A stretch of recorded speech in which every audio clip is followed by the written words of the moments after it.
আনুষ্ঠানিকভাবে পুরান ঢাকা থেকে রাসায়নিক কারখানা ও গুদাম উচ্ছেদ করতে অভিযান পরিচালনা করেছে দক্ষিণ সিটি কর্পোরেশনের নেতৃত্বে গঠিত টাস্ক ফোর্স। এদিন পুরান ঢাকার শহীদনগর ইসলামবাগের মোট ২১টি প্লাস্টিক ও রাসায়নিক কারখানার বিদ্যুৎ ও সেবা সংযোগ বিচ্ছিন্ন করা হয়।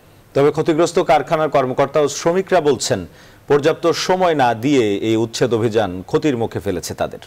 আরো জানাচ্ছেন বাবু কামরুজ্জামান। চকবাজার ট্র্যাজেডির পর রাজধানীর পুরান ঢাকা থেকে রাসায়নিক কারখানা ও গুদাম সরিয়ে নিতে সোচ্চার দক্ষিণ সিটি কর্পোরেশন। বৃহস্পতিবার সকালে শহীদনগর এলাকার ভাঙারি ও প্লাস্টিকের ১৫টি কারখানা সিলগালা করে দেয় সিটি কর্পোরেশনের নেতৃত্বে গঠিত টাস্কফোর্স। সকাল থেকে শুরু হওয়া অভিযান চলে দুপুর ২টা পর্যন্ত।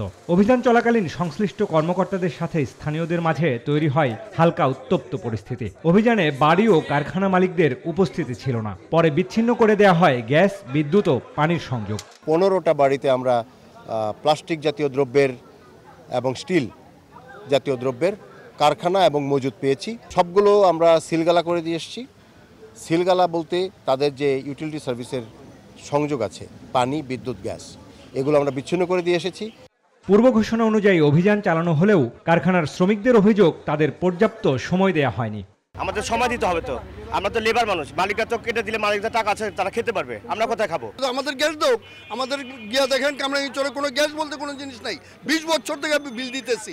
অভিযানের নেতৃত্বে থাকা কর্মকর্তা জানান, পুরান ঢাকা থেকে সব কেমিক্যাল কারখানা না সরানো পর্যন্ত চলবে এই অভিযান।